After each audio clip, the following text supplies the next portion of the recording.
Нали,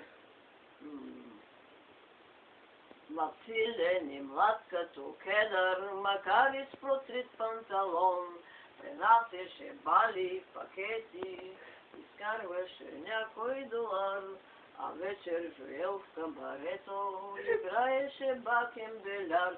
Видя го жената на кмета, страстно се в него влюби, повика Жоел на из гордата бе лъже. Чакай, че тук добре. Така ще пострадат мъжете, щом има такива жени, тъй страстно да любят и мразят, и да отмъщават със смърт. Така ще пострадат, защото той не иска да свие кръвта си с тази на гордата бяла жена. Чакай бе. Така, песената е с моето...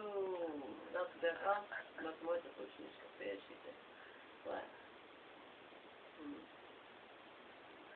Повика Жоел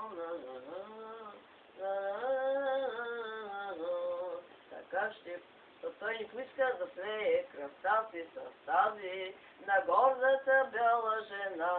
И сега после каза, така ще пострадат мъжете, щом има такива жени, тъй страстно да любят и мразят, и да отмъщават със смърт. И да отмъщават със смърт. Повика Жоел